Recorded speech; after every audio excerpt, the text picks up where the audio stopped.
Saint Paul's cathedral কোথায় আপনি মোটামুটি জানেন, সেন্ট জনস চার্চ কোথায় সেটাও হয়তো আপনি জানেন, কিন্তু আমি যদি বলি কলকাতায় সেন্ট পিটার্স চার্চ কোথায়, সেন্ট পিটার্স চার্চ কলকাতায় আছে কিন্তু সেটা এখন আর অফিসিয়ালি চার্চ নেই। সেন্ট পিটার্স চার্চ এটার নাম আপনি শোনেননি কারণ এটা ফোর্ট উইলিয়ামের ভেতরে।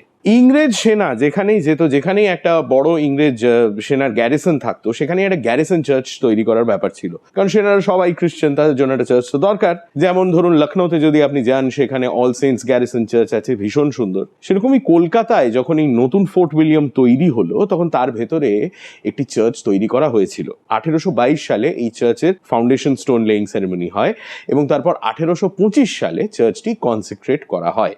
কনসেক্রেট করা মানে কি? কনসেক্রেশন হচ্ছে একটা রিচুয়াল যার মাধ্যমে এটা অফিসিয়ালি করা হলো যে হ্যাঁ এটা হচ্ছে church, this is holy ground, this is sacred building, এখানে ওয়ার্শিপ ছাড়া অন্য কিছু হবে না। কিন্তু আস্তে আস্তে যেটা হয় সেটা হচ্ছে ফোর্ট উইলিয়ামের ভেতরে যে আর্মি, সেই আর্মির ডেমোগ্রাফিক্স পাল্টাতে থাকে এবং তারপরে আর্মির প্রয়োজনও পাল্টে যায়। তখন আর্মি দেখে যে এত বড় একটা বিল্ডিংকে শুধুমাত্র চার্চ হিসেবে রেখে দেওয়ার কোনো মানে নেই, তার জন্য অন্য অ্যারেঞ্জমেন্টস করা যায়। তো দেয়ারফোর এই চার্চটিকে কিন্তু তারপরে ডিকনসিক্রেট করে দেওয়া হয়। তো বিল্ডিংটা এখনো রয়েছে কিন্তু সেটা চার্চ নেই। যেটা আগে ছিল সেন্ট পিটার্স চার্চ, সেটাকে এখন ইন্ডিয়ান আর্মি ব্যবহার করে অ্যাজ দি ব্রিগেড লাইব্রেরি। তবে মেনটেনেন্স অত্যন্ত সুন্দর, সেগুলো তো ভেতরের ছবি দেখেই আপনি বুঝতে পারছেন। So that is the story of saint Peter's church which is no more a church.